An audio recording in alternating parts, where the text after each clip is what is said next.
반갑습니다. 안녕하세요. 안녕하세요.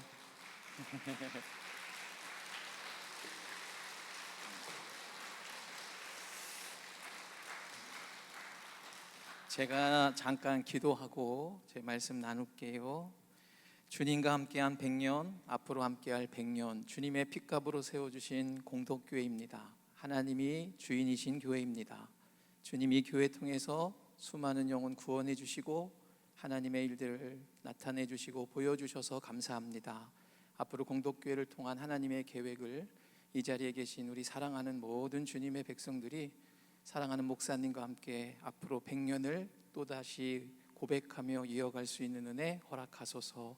부족한 자 이 자리에 섰습니다. 주의 영광만이 나타나기를 소망합니다. 함께 하소서. 예수님의 이름으로 기도드립니다. 아멘. 반갑습니다. 송호만 목사입니다. 제가 떨려요. 지금도 저는 눈을 못 봅니다. 여러분, 제가 눈을 못 봐요. 이건 제가 지금 4년 됐는데도 아직도 그래요. 이게 전데 어떻게 합니까? 저고 아직까지 이것도 다듬어주고 있습니다. 제가 뭐 특별히 나선 여러분들께 내놓을 것도 없고 투박하고 세련되지 못하지만, 제가 오늘 여러분들이 너무 말씀도 많이 듣고 또 좋은 우리 목사님 통해서 말씀도 듣고 여러분들이 또 듣기 때문에 저의 좀 고백을 담아서 여러분들하고 좀 이야기를 나누었으면 좋겠습니다. 괜찮지요? 네. 여러분, 제가 4년 담임 목회를 했는데 제가 한 가지 고백하는 게 있어요. 성도는 안 변하더라고요. 근데 성도를 변화시키려는 게 목회자의 꿈이기도 하지만 안 변해요. 근데 제가 바라는 게 한 가지가 있는데, 변하지 않아도 변하려고 하는 거룩한 열망이 성도들 사이에서 일어나야 돼요. 근데 이제 제가 그런 마음을 갖고 성도들에게 고백을 하고 나아갔는데 또다시 저에게 딱 물음이 오는 거예요. 성도들을 변하기 전에 너가 변해되라, 이라는 말씀이에요. 그래서 제가, 여러분, 저 4년 전에 본 송우만으로 보시면 안 됩니다. 제가 나름 여러분들 부끄러워서 얼굴은 보지 못하지만 제가 이제 좀 목사가 되어져 가는 것 같아요. 그렇다고 제가 잘났다는 게 아니고 조금 하나님이 저의 모진 곳 상처들을 만져주시고 세워가는 듯한 느낌을 저는 받거든요. 그래서 오늘 그것을 여러분들과 좀 나누고 여러분들도 그러한 고백을 갖고 좀 같이 하나님 나라를 좀 이루며 살아갔으면 좋겠습니다. 저는 지금까지 5교회를 경험했어요. 제일 먼저 제 모교회 탐닉교회, 저는 거기서 태어나게 했었고 거기서 태어나게 해주신 교회입니다. 두 번째, 제가 전도사로 처음 나갔던 교회가 청주제일교회예요. 거기서 이제 전도사, 준목, 부목사 안수까지 받았죠. 저는 거기를 나를 자라게 해주신 교회라고 고백해요. 세 번째 교회가 안양에 있는 임마누엘 교회인데, 거기서는 저는 제가 작은 교회지만 목사님이 계셨고 자신감이 없었고 더 용기가 없었던 저를 세워줬던 교회라고 저는 고백해요. 그리고 이제 네 번째 교회가 우리 사랑하는 여러분의 교회 공덕교회입니다. 이 공덕교회는 저는 제가 이 일을 감당할 수 있도록 여러분이 부족한 목사를 사랑해 주신 교회예요. 그래서 여러분이 저를 사랑해 줘서 그 힘으로 지금 제가 목회를 합니다. 그리고 지금 5번째 섬기는 교회가 진주에 있는 평거중앙교회인데요, 그 교회는 저는 이렇게 이야기해요. 나를 만들어 주시는 교회. 지금도 저는 만들어지고 있어요. 어떤 사람으로요? 하나님의 사람으로. 저는 완전하지 않습니다. 그런데 지금도 하나님이 저를 만들고 계시다라는 것을 저는 이렇게 고백을 합니다. 오늘 제가 아침에 8시 반 차를 타고 왔어요. 그리고 제가 이제 여기 공덕역에 와서 공덕역부터 해서 이쪽 아현 초등학교로 해서 뒤로 쭉 한 바퀴 돌았어요. 사실 제가 살던 저쪽 부가현동도 가보고 싶었는데 못 갔어요. 근데 왠지 눈물이 참 마음이 나는 거예요. 제가 고향에 온 듯한 느낌이에요. 저는 서울 사람 아니잖아요. 근데 제가 왠지 고향에 온 느낌이고, 오늘 이렇게 교회에서 여러분을 보니까 어머니 품에 온 것 같은 느낌을 받네요. 돌아온 탕자처럼 와가지고 여러분들에게 이렇게 말씀을 나누게 돼서 이렇게 느낌이 받는데요. 오늘 이런 마음을 가지고 여러분들과 오늘 이 사울에 대한 이야기를 조금 드리면서 여러분들도 한번 같이 말씀을 나누었으면 좋겠습니다. 여러분, 사울 아시죠? 우리는 사울하면 어떤 생각합니까? 이스라엘에서 실패한 왕이다라고 생각을 합니다. 그래서 결국에는 하나님 앞에 불순종해서 마지막에는 타락한 왕으로 우리는 인식을 하죠. 그래서 오늘 우리 김미영 권사님 읽어주셨지만 사울의 처음 그의 가족, 그의 배경을 나오는 본문을 보고서 우리는 벌써 사울에 대한 부정적으로 생각을 하고 단정을 진다라는 거예요. 그런데 여러분 꼭 기억하셔야 됩니다. 뭐냐면 하나님께서 선택받았을 당시의 사울 모습까지도 꼭 부정적으로 바라볼 필요는 없다라는 거예요. 제가 이 말은 여러분께 드리는 이유는 뭐냐면 그가 왕이 된 이후에 분명히 그는 타락했습니다. 그렇다고 그가 처음 하나님 앞에 부름받았을 때의 모습까지도 부정할 필요는 없다라는 거예요. 하나님은 이렇게 고백합니다. 각각 사람마다 그때마다 하나님은 오늘로 말하면 사울에게 향하신 계획들을 이루어 가고 계시다는 거예요. 그러나 결국에는 사울은 타락을 하지만 매 순간순간이 하나님이 여러분 곁에서 여러분을 붙잡고 계시고 여러분을 만들어가고 계시다는 거예요. 그래서 여러분이 늘 열린 마음을 가지고 하나님이 지금 나에게 어떤 말씀을 하시고 어떻게 나를 만들어 가시는지에 대한 기대를 갖고 선택은 여러분이 하는 거예요. 여러분이 사울처럼 정말 타락할 수가 있고요, 마지막에 다윗처럼 하나님께 칭찬받는 사람이 될 수도 있다는 거예요. 그런데 중요한 건 그때마다 하나님은 여러분들에게 향하신 계획들을 이루고 계시고 말씀하고 계시고 만들어가고 계시다는 사실을 여러분은 항상 기억을 해야 된다라는 겁니다. 그래서 우리가 여러분들 꼭 그랬으면 좋겠어요. 우리 그리스도인들이 참 편견이 강한 것 같아요. 그래서 여러분이 편견을 안 가졌으면 좋겠다라는 거예요. 그래서 사람이 지금 있는 그대로의 모습을 그대로 인정하고 그 모습을 보면서 배워야 할 것이 뭔지를 보는 것, 그것이 우리들이 가져야 될 모습이다라는 것입니다.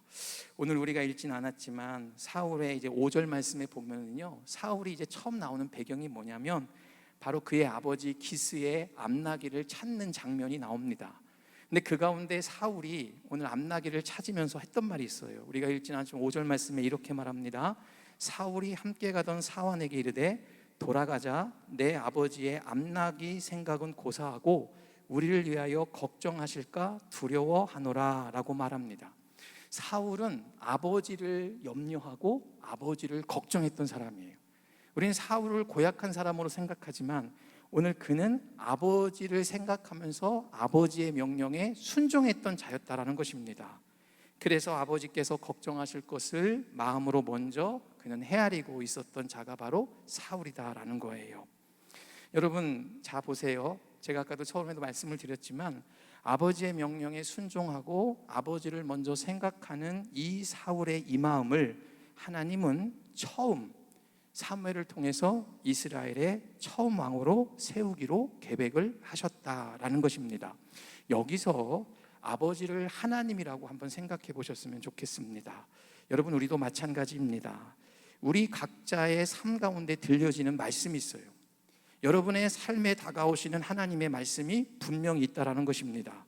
그것을 들으려고 그리고 그 말씀에 온전히 순종하려는 자, 그래서 자신을 향한 하나님의 마음과 계획을 매일매일 헤아리며 살아가려는 자에게 하나님은 자신의 계획하신 일들을 하나하나 보여주시고 이루어 가신다라는 것입니다. 그런데 여러분, 한번 여러분과 저에게 질문했으면 좋겠습니다. 우리는 어떻습니까? 나를 향한 하나님의 계획을 듣길 원한다라고는 하지만 오늘 우리의 삶의 중심에는 하나님이 계시지 않은 것 같습니다. 여러분이 하나님을 주인으로 삼고 하나님을 믿는다고 하지만 우리의 생각과 우리의 가치관과 우리의 마음에는 내 계획과 내 의만이 가득하다는 거예요. 그래서 하나님이 아닌 더욱 다른 무언가만을 쫓고 있고 그것으로만 채우려고 하는 모습, 뭐가 될 수 있을까요? 명예가 될 수도 있고 권력이 될 수도 있고 인간관계가 될 수도 있고 물질이 될 수 있고, 교회 공동체 안에서는 뭐가 될 수 있을까요? 직분이 될 수가 있습니다. 감투가 될 수 있습니다. 그리고 자신의 영향력이 될 수도 있다라는 거예요. 그래서 우리 삶의, 우리 마음의 중심에 하나님을 모셔야 될 그 공간에 오늘 매일 버리고 태워야 할 다른 그 무엇으로만 더욱 채우려고 하고 그것들로만 가득하지 않은지 오늘 우리의 마음과 삶을 하나님의 말씀 앞에서 돌아보아야 한다라는 것입니다. 여러분, 그런데요, 이러한 마음 가운을 우리가 갖고 살아가면은요, 여러분, 하나님이 여러분 곁에서 아무리 얘기해도 여러분 듣지를 못합니다. 여러분의 귀가 막혀 있어요. 여러분이 벌써 내 안에 내 계획과 내 의가 가득한데 하나님의 말씀이 들리겠습니까? 오늘 여러분들에게 향하신 하나님의 계획들이 들리지 않아요. 그 들어갈 공간이 없다라는 것입니다. 무언가 열심히 하는 것 같아요. 교회에서도 열심히 하는 것 같아요. 교회에서 열심히 봉사하는 것 같아요. 교회에서 나에게 주어진 일들을 최선을 다하는 것 같아요. 하지만 오늘 하나님만이 주실 수 있는, 오늘 하나님만이 우리에게 선물로 주실 수 있는 참 기쁨과 의미는 찾지 못한다라는 거예요. 여러분, 그래서 여러분, 늘 제가 저의 목회 고백이 있습니다. 올해 우리 교회 표이기도 하고 제가 섬기는 교회 표회도 하는데요, 바로 하나님 아버지의 마음이에요. 여러분을 향하신 하나님 아버지의 마음을 찾으십시오. 오늘 우리 교회를 향하신 아버지 하나님의 마음을 찾아야 됩니다. 여러분이 하나님 아버지의 마음을 잘 이해하지 못하고 찾지 못하면 여러분의 수고는 결코 헛됩니다. 여러분이 아무리 교회에서 헌신하고 여러분이 아무리 교회에서 어떠한 일을 감당해도 하나님이 원하시는 그 길이 아니라면 여러분은 잘못된 길을 가고 있는 것입니다 라고 제가 말씀을 나눕니다. 여러분 기억하세요? 저는 운동화끈을 못 맸던 사람이라고 얘기 들었나요? 말씀 들으셨나? 저는 군대 가기 전까지 군화도 못 뺐던 사람이에요. 그리고 제가 그래서 군대를 해군 갔잖아요. 해군은 군화를 안 신고 구두를 신어요. 그래서 제가 군 생활을 잘 마쳤고, 밖에 나가면 화장실도 못 가는 사람이 저예요. 저는 어디 수학여행을 가도 이제 이거는 이제 소변을 개념으로 대변을 말합니다. 화장실을 못 갔던 사람.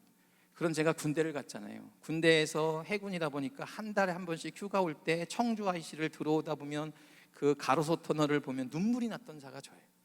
그리고 다시 휴가를 복귀할 때 되면 눈물을 흘리면서 갔던 제가, 여러분, 이사를 이렇게 다닙니다. 처음에는 청주를 떠났습니다.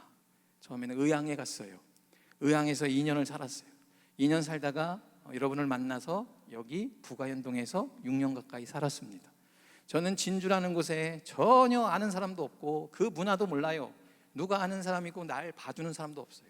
진주에 여러분과 인사를 하고 2021년 8월 21일 여러분과 인사를 하고 그날 저녁, 그리고 저는 월요일 날 밤에 이삿짐을 싣고 내려가는데 대전 IC까지는 그래도 빛이 있어요. 대전을 지나서 그 터널을 지나서 무주 쪽으로 빠지면 그때부터는 빛이 없습니다. 저는 유배를 가는 줄 알았어요. 여기서 제가 감당할 수 있을까? 아는 사람도 없는데 여기는 뭐지? 그리고 내가 과연 잘할 수 있을까? 그렇게 했는데 여러분, 4년이라는 세월이 거기서 흘렀습니다. 사실 제가 여기서 나오는 영상이라 있었던 이야기를 다 할 수는 없지만 우리 성도들이 보고 있거든요. 그죠? 할 수는 없지만 사실 여러분들에게 말하지 못할 하나님이 나를 얼마나 연단하시는지 수없이도 많은 일들이 저에게 다가왔어요. 지금도 있습니다. 사실 얘기는 하지 않지만 지금도 저는 여러분들에게 이렇게 이야기할 수는 있겠지만 우리 성도들의 잘못이 아니에요. 제 스스로의 문제에 대해서 고민하고 찾아가는 과정입니다.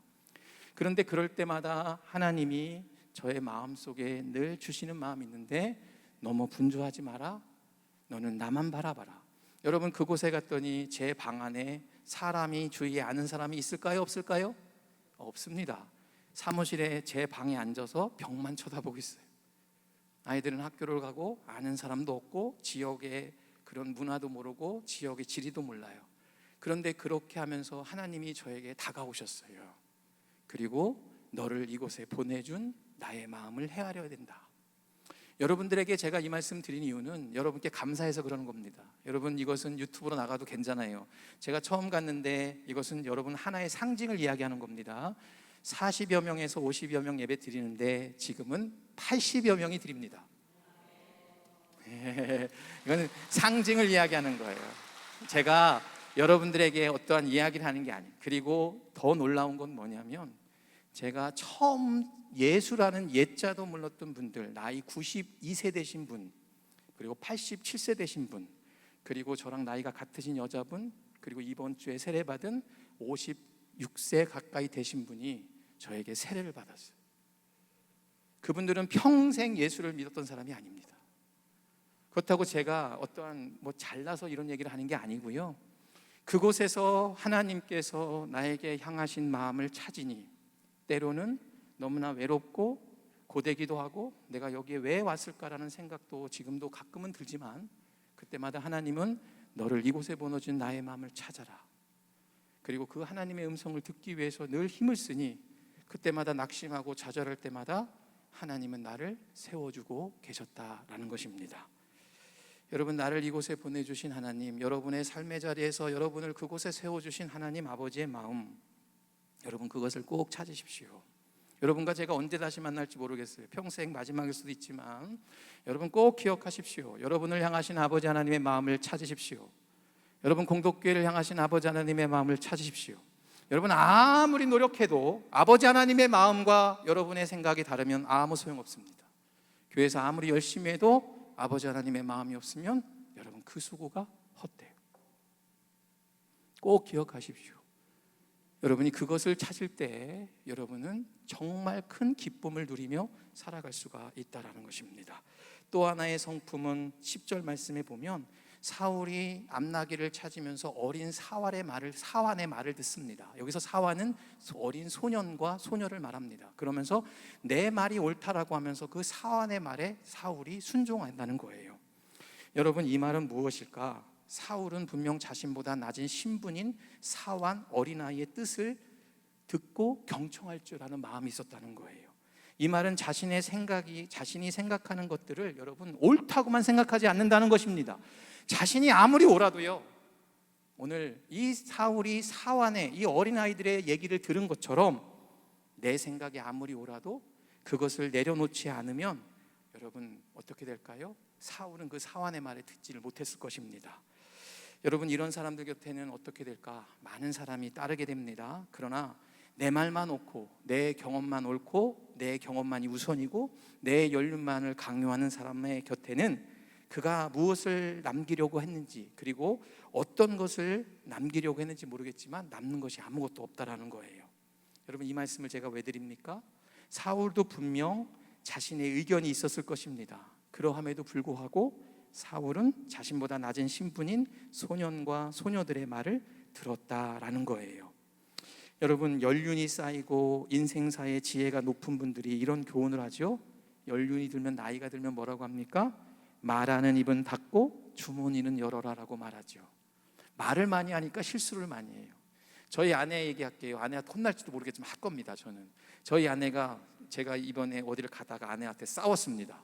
뭐 때문에 싸운지 아세요? 여보, 제가 얘기를 했습니다. 이렇게 설교해서 목사가 권위를 이제 성도들하고 나눠야 되는데 그러는 거예요. 당신은 권위가 없어. 기분 나쁘죠? 그래서 왜 권위가 없을까? 거기까지는 좋았습니다. 당신은 너무나도 당신의 연약함을 성도들한테 너무 많이 얘기해. 성도들이 뭘 따르겠어? 화가 났을까 안 났을까요? 나지요? 납니다. 화가 나요. 당신은 너무나도 이 성도들 앞에 당신의 고민하는 거, 당신이 찾아가는 과정을 좀 적당히 좀 해 하는데 제 얘기를 막 하니까 끝나고 내려오면 여보 그런 얘기는 안 하는 게 좋지 않을까? 그렇게 이야기를 했어요. 그런데 여러분 제가 그 얘기는 해도 제가 성도들에게 개인적인 자리에서 그런 얘기를 하지는 않아요. 그런데 단상에서 말씀을 묵상하고 이 말씀을 성도들과 나누려고 보니 나는 완전하니까 성도님들 들으세요가 아니고요, 나도 지금 이렇게 살려고 하는데 성도님들 어떠세요? 같이 한번 살아볼래요? 저는 이렇게 했다는 거예요. 여러분 이해가 되시나요? 그래서 제가 성도들한테 그럽니다. 제가 이렇게 했다고 저 너무 얕게 보면 안 됩니다. 저 성도들이 그렇게 했다고 목사가 저래라고 보시면 안 돼요.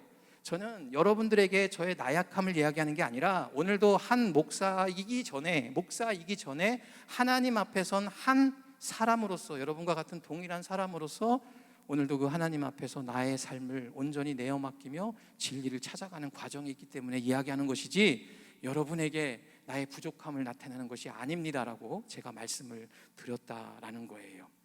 여러분 그런데 제가 이 말씀을 왜 드리냐면 오늘 일어나는 모든 일들 가운데 오늘 아주 여러분이 생각하는 평소 때 옆에 지나고 있는 어떤 아주 어린 아이의 그 한마디를 통해서도 하나님의 음성이 들려야 된다는 거예요. 여러분이 그냥 무의식적으로 지나가는 어떤 사람의 그 한마디가 나의 마음을 움직여야 된다는 거예요. 여러분 우리 교회, 제가 섬기는 교회 앞에 계단이 있는데 아이들이 담배를 피러 맨날 옵니다. 이 중등부, 고등부 애들이 교회 앞에서 담배를 펴요. 제가 이거는 얘기해도 줍니다. 저는 제가 이야기는 꼭 합니다. 여러분, 제가 부목사 때 공덕교회에 있을 때는 저 죄송하지만 저 교회 주변에 휴지 한 번 안 주셨던 사람이에요. 아주 못된 사람입니다. 그런데 제가 섬기는 교회를 가니, 교회를 가면 교회 옆에 담배꽁초 하나 있으면 용납이 안 돼요. 다 줍습니다. 그래서 지역 주민들을 알아요. 목사님 오시고 교회가 좋아진지 모르겠는데 교회가 깨끗해졌어요 라고 해요. 교회를 막 줍는데 얘네들이 담배를 피면 꼭 계단에다 던지고 가요. 근데 제가 하루는 어떤 분이 거기서 담배를 피지 말라고 얘기했다고 욕으로도 먹었다는 거예요. 근데 어떤 우리 교회 집사님 중에 조용한 분이 계신데 제가 옆에를 이렇게 봤어요. 근데 그분이 애들한테 그러는 거예요. 야, 담배 피지 마. 내가 집사님 멋있다. 나는 이제 혼날까, 애들이 요즘 맞을까 봐 말 못하잖아요. 그래서 하는 말이, 담배 피지 말고 주일날 교회 와. 그러면 교회 와서 커피도 먹고 좋잖아, 이러는 거예요. 그 평소 때 힘도 없으신 것 같은 집사님이. 그러니까 애가 한 명이 뭐라고 하냐면, 근데요, 커피 줘요? 줘. 스타벅스 줘요? 이렇게 하니까 스타벅스 줘. 이렇게 딱 하는 거예요. 그래서 제가 집사님 대단하다. 나는 그런 말도 못 하는데. 그래서 내가 다음날 용기를 내서, 얘들아, 교회 앞에 담배 피지 마. 그 애들이, 나 여기 목사거든. 여기 담배 피는 데 아니야. 내 용기 냈습니다. 그렇게 하고 새벽에 앉았는데 내 마음속에 어떤 마음이 들냐면, 너는 그들에게 담배 피는 것, 교회 지저분하는 게 목적이냐? 너 걔네들을 향해서 예수님 앞으로 인도할 마음 있었어? 그럼 그 마음이 제가 들리게 안 될까요? 제가 성도들 앞에서 얘기했습니다. 제가 어제 그런 일이 있었는데 제 마음에는 교회 지저분해지는 것만 생각했어요. 그 아이한테, 야, 정말 교회 와볼래?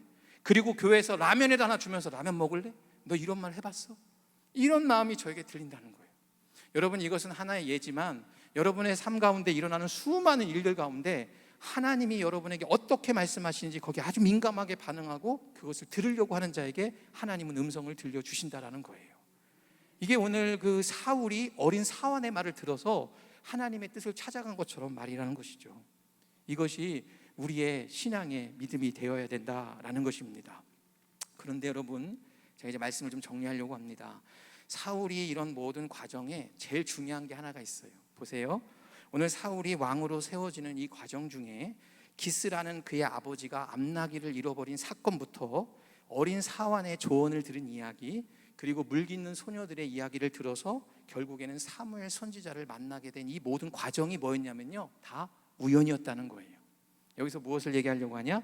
여러분, 하나님은 우연을 통해서 우리를 인도해 주신다는 거예요. 하나님께서 그 어디에도 직접적인 명령이 여기에 본문에 기록되어 있지 않습니다. 여러분, 이것은 뭘까요? 여러분, 하나님이 우리를 향하신 인도하심은 매우 직접적인 메시지로 인도하시기도 하지만 매우 우연을 통해서도 인도하심을 우리는 알아야 된다라는 거예요. 여러분, 사울이 왕이 되려고 의도적으로 움직인 것이 아니었습니다. 그저 그는 그의 자리에서 아버지의 명령에 순종했을 뿐이고 그 작은 시작들이 왕의 선택까지 이어지게 되었다라는 것을 우리는 알게 된다라는 거예요. 여러분, 우리의 삶 가운데 우연히 일어나는 일들이 있죠. 그 우연히 일어나는 것에 대해서도 여러분이 쉽게 그냥 넘어가면 안 된다는 거예요. 여러분이 주어진 일들이 우연인 것 같지만 여러분이 그 자리에서 그것을 통해서 무언가 뜻을 찾으려고 한다면 그것은 의미가 된다라는 것입니다. 일련의 이러한 모든 일들, 어떻게 보면 일어나는 수많은 우연들은 하나님께서 나에게 맞도록 선하게 준비하신 일이다라는 거예요.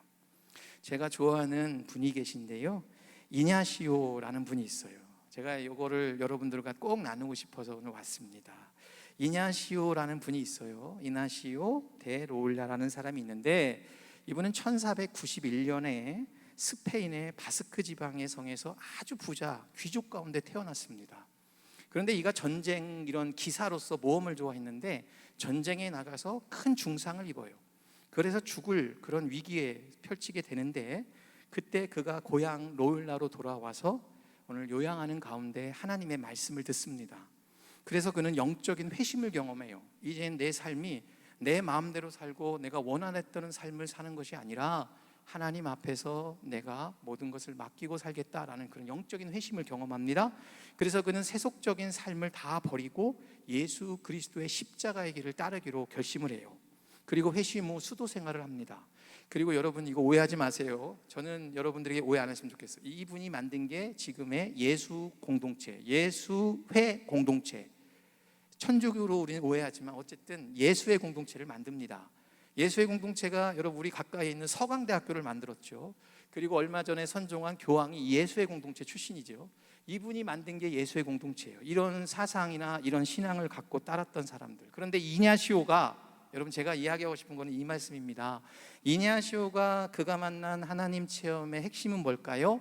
여러분 뭘까요? 여러분 꼭 기억하세요. 여러분 꼭 기억하셔야 돼요. 모든 것 안에서 하나님 발견하기. 이해가 되시나요? 모든 것 안에서 하나님을 발견하십시오. 여러분 우연 없어요. 모든 것 안에서 하나님을 발견하십시오. 여러분 일어나는 일 있지요? 그거 다 우연이 아닙니다. 여러분 그걸 통해서 하나님은 분명히 여러분에게 사인을 주세요. 여러분에게 무엇을 말씀하시려는 뜻이 있다는 거예요. 영적으로 둔감하면 깨닫지 못하지만 오늘도 하나님의 말씀을 들으려고 하는 자에게 하나님은 그런 일들을 통해서 하나님의 마음을 전해주신다라는 거예요. 그래서 모든 것 안에서 하나님을 발견하는 삶, 그런 삶이 여러분 얼마나 복된 삶이겠습니까? 우연인 듯 하지만 그 가운데에서도 하나님의 섭리가 있다는 거예요. 그래서 모든 일상 가운데, 우리의 삶 가운데 하나님이 과연 나에게 무엇을 원하고 계실까?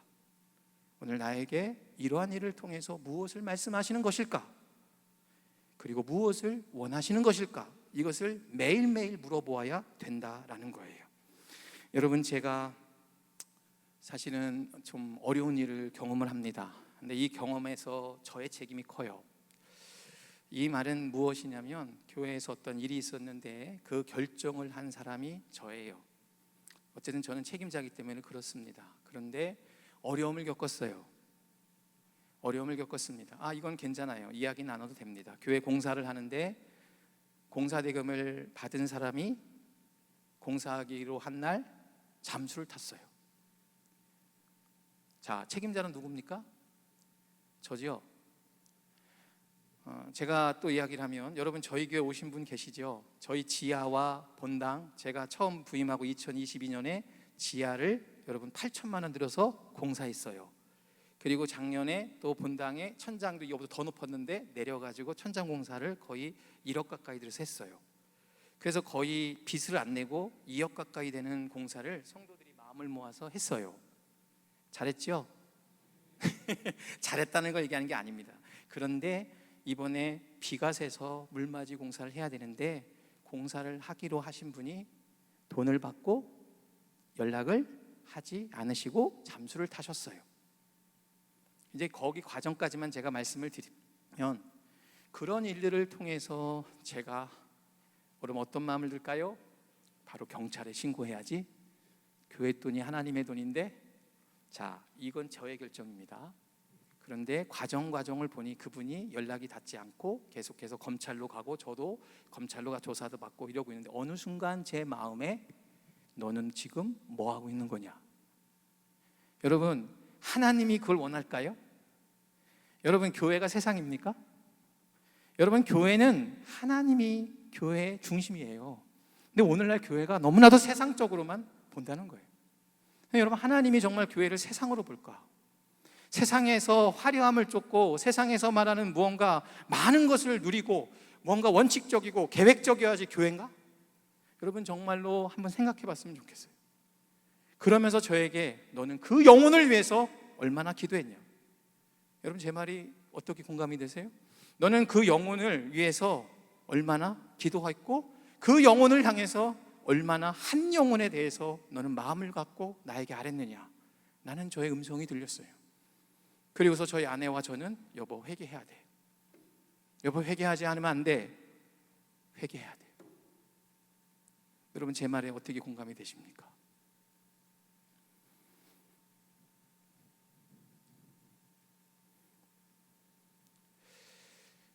이런 고백들을 하니 하나님께서 그때마다 일들을 통해서 저에게 말씀해 주시고 일어나는 일들, 그리고 여러분 더 중요한 게 뭐냐지 아니면 아까 말씀드렸지만 지하와 본당을 공사하면서 제가 교만해졌게요? 안 교만해졌게요? 다 되네. 유튜브도 보셔도 됩니다. 우리 성도님도 볼 거예요. 될 것 같아. 근데 오늘 하나님이 막아요. 왜요? 저 가르치려고. 너 그러지 마. 멈춰. 너 그거 하는 거 아니야. 여러분, 우리 삶에 우리 교회나 여러분들 개인이 볼 때 하나님이, 제가 늘 여러분들과 나눴던 데 이야기 있죠. 사랑의 반대는 미움이 아니라 무관심이라고. 여러분이 어떤 죄를 져도 하나님의 징계가 없으면 여러분, 하나님이 여러분 버린 거예요. 여러분이 혹여 하나님 앞에 바른 길로 가지 않으면 멈추게 해야지 하나님이 여러분에게 관심을 갖고 계신 거 아닐까요? 여러분이 하나님의 길을 떠나고 있으면 하나님이 돌아오게끔 깨달음을 주셔야 되는 게 맞는 거예요. 그렇죠, 여러분? 아닌가요? 제 말을 여러분 공감이 되시나요? 여러분이 그 길이 아니다, 다른 길로 가고 있다면 하나님은 그때라도 멈추고 돌아와라라고 깨닫게 해야 된다라는 거예요. 우리는 어떻게 보면 우리의 미래는 예측할 수 없지만 분명히 예측할 수 있는 건 한 가지가 있습니다. 그건 뭐냐면 하나님의 선하심은 분명히 예측할 수가 있다라는 거예요. 우리에게 주어진 것 여러분 무엇이겠습니까? 오늘 여러분들에게 꼭 드리고 싶은 말씀이 있어요. 미래를 꿰뚫어 보는 능력이 있는 사람이 능력이 있는 게 아니에요. 여러분, 예언하는 사람들 쫓아다닌다고 그 사람들이 예언하는 사람이 능력이 있는 게 아니고요. 선하신 하나님을, 신실한 하나님을 끝까지 믿는 믿음을 바라보고 오늘 나의 주어진 삶에서 하나님의 음성을 듣는 자들이 능력이 있는 자들임을 믿습니다. 저는 우리 사랑하는 공덕교회 성도님들, 하나님의 음성을 듣는 훈련을 하십시오. 하나님의 말씀을 듣는 훈련을 하십시오. 제가 이런 고백을 합니다. 어제 제가 가까이 지낸 어느 목사님을 만났어요. 목사님은 어떻게 기도 생활하세요? 이렇게 물어봤어요. 목사님이 저는 말씀을 읽고 그 말씀 가운데 내가 들어갑니다. 그래서 그 말씀 가운데 내가 예수님과 대화합니다. 이렇게 얘기를 해요. 기도할 때 막 기도하는 것이 아니라, 그걸 우리는 이제 렉시오 디비나라고도 하면서도 그런 이제 예수님이 병 고치는 38년 된 병자를 고쳐주는 그 과정에 자신이 그 38년 된 병자처럼 서 있는 거예요. 그리고 예수님이 다가오셔서 말씀할 때 자기 안에 있었던 병자와 같은 그 38년 동안 있었던 상처들을 예수님께 그러면서 자기는 훈련을 합니다. 이런 이야기를 제가 들었어요. 제가 여러분들에게 이 말씀은 꼭 드리고 싶은 말이 있습니다. 뭐냐면요, 저의 꿈은 뭐냐? 저는 다른 것 없습니다. 저희 할머니가 저에게 한 말이 있어요. 저는 여러분들에게 약속을 할 수는 없어요. 하지만 하나님이 저를 어느 곳으로 인도해 줄지 모르겠지만 늘 제 안에 욕심이 생길 때마다, 무언가 내 계획과 내 의지들이 생길 때마다 저에게 꼭 하나님이 저를 치시기도 하시고 깨닫게 해주시는데, 그러면서 제가 늘 마음에 갖고 싶은 간절한 소원이 있는데 뭐냐면요, 하나님 안에 머무는 훈련을 하고 싶다는 거예요. 하나님 안에 내가 머무는 삶을 살고 싶은 거예요. 다른 것 없습니다. 하나님 안에 머물면 하나님이 책임져 주실 거라는 믿음이 있어요. 내가 하나님 편에 서서 하나님 안에만 있으면 하나님이 송호만 아무것도 내세울 것 없어요. 저는 정말 부족한 사람이고요. 여러분들 앞에 서지만 수많은 목사님들도 계시고 좋은 목사님 또 훌륭한 분 있지만 저는 아무것도 내세울 것 없지만 그저 하나님 안에 머물고 싶고 그 하나님의 마음, 머물고 통해서 하나님의 마음을 품고 작지만 하나님의 일들을 주어진 자리에서 감사하며 살고 싶습니다. 이게 저의 꿈이에요. 저는 많은 꿈 없어요. 그리고 설사 오늘 제가 이제 여러분 이제 설교 끝나고서 찬송을 할 텐데요. 하나님의 부르심인데 하나님이 나를 부르셨다고 저는 믿습니다. 그리고 나를 택해 주셨다고 저는 믿어요. 근데 저는 제 삶을 돌아보니 택함 받을 만한 삶도 살지 않았고 또 나를 부를 정도의 내가 능력도 있는 사람도 아니고 여러 가지 면에서 다 부족한 사람인데, 그러함에도 하나님은 나에게 기회를 주시고 다시 이렇게 세우셔서 다시 하나님의 일들을 감당할 수 있는 기회와 힘을 주시는 분이라는 것을 저는 고백하게 되었다라는 거예요. 앞으로도 가장 좋은 것을 하나님이 나에게 예비해 놓고 계실 거라고 저는 믿습니다. 그리고 여러분들도 그러한 믿음으로 서면 여러분이 알지 못하는 것 이상으로 하나님은 여러분을 책임져 주실 거예요. 제가 꼭 여러분들에게 부탁하고 싶은 말씀이 있어요. 여러분, 저는 합니다. 여러분, 이금만 목사님 잘해 주셔야 됩니다. 이게 여러분 저를 믿어도 상관없습니다. 여러분, 제가 목회자잖아요. 제가 여기 다른 부목사님들 원망하는 거 아닌데 제가 여기서 여러분들에게 사랑받았고 여러분이 너무나 과한 사랑을 주셨어요. 지금도 받고 있고. 근데요, 제가 아무리 여러분들에게 어떤 것을 해도 이 교회를 여러분의 영혼과 여러분을 생각할 수 있고 여러분 이 교회 미래까지 보면서 마음 아파하고 슬퍼하는 분은 이것만 목사님밖에 없어요. 저는 여기 있으면서 여러분들에게 참 솔직히 고백하면 해준 게 없고 그냥 제 눈치나 살살 보면서 성도들에게 잘 보이려고 하고, 목사님 여기 계시는 목사님 뒤에서 욕 많이 했습니다. 교역자들끼리 모여서 목사님 원망 많이 했어요.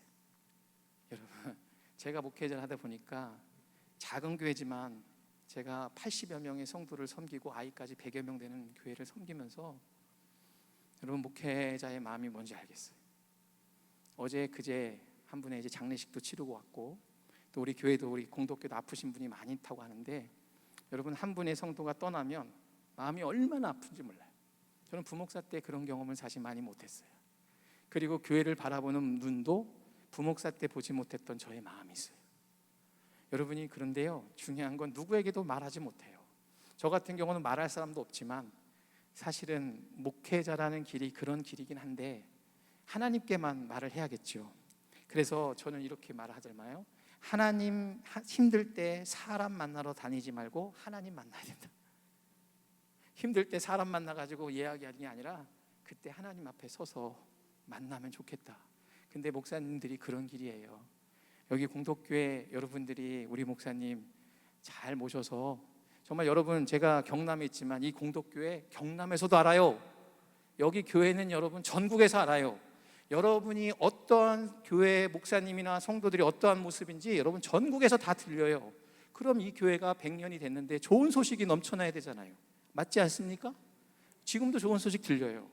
여러분이 목사님과 함께 이 교회를 100년, 200년을 흘러갈 때도 좋은 소식을 가지고 전국 기장교회 모범이 되고 하나님의 일들을 나타내는 역할을 하면 얼마나 아름답겠습니까? 저 미워도 전 합니다. 여러분 꼭 여러분이 도와주셔야 됩니다. 저 여러분 몇 킬로 빠졌게요? 네? 네, 제가 9kg 빠졌어요. 제가 머리도 원형 탈모가 왔어요.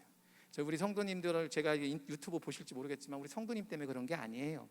목회자는 책임감 때문에도 그래요. 교회에요, 누가 그러죠? 비가 안 오면 내 때문에 그런 것 같다고. 목회자는 성도가 아프면 내 잘못 같아. 성도가 암에 걸리면 내가 잘못한 것 같아. 여러분 그게 목회자예요. 부목사들 아니에요. 담임 목사님 그래요. 여기 부목사님들 서운해하지 마세요. 솔직히 말씀드립니다. 저는 몰랐어요. 성도님이 아프고 성도님들이 힘들어하면 정말 아픈 사람은 저 때문에 그런 것 같아요. 여러분이 그 마음 아시겠죠? 아시죠? 잘 여러분이 그런 마음으로 해줬으면 좋겠어요. 여러분, 오늘 제가 여러분들 앞에 이렇게 뵙고 인사드리게 돼서 너무 감사하고요. 저는 여러분들이 주신 사랑과 그리고 기도로 제가 있는 자리에서 잘 섬길 겁니다. 그리고 어디서도 저도 공덕교회에서 사랑 많이 받았고, 그리고 제가 하나님께서 저에게 어떤 곳을 인도해 주실지 지금 이 자리에서 섬기고 있지만 어떤 곳으로 어떤 모습으로 저에게 훈련해 주실지 모르겠지만 모든 것 안에 하나님의 뜻과 계획이 저는 분명히 있을 거라고 믿고 매일매일 주님의 음성을 듣는 훈련을 할 겁니다. 여러분들도 그러한 훈련을 갖고 매일매일 변화되는 꿈을 꿈고 살아갔으면 좋겠어요. 여러분 변화되지 않으면 그 신앙은 정말로 변화되고자 하는 열망이 계속해서 있어야 될 줄 믿습니다. 그래서 그 변화되는 열망 가운데 어제보다 나은 오늘, 오늘보다 나은 내일, 그래서 매일매일 주님 앞으로 가까이 나아가서 결국에는 주님 안에서 내가 머물면서 주님과 함께하는 축복된, 주님과 춤을 추면서 사는 인생, 여러분 그것이 축복 아닐까요? 저는 그것이 우리 사랑하는 공덕의 모든 믿음의 가족들이 되었으면 좋겠습니다. 선하신 하나님 끝까지 붙들고 그 선하신 하나님을 인내하며 따르는 우리 모든 믿음의 가족들 되시기를 주님의 이름으로 간절히 축원을 드립니다. 아멘.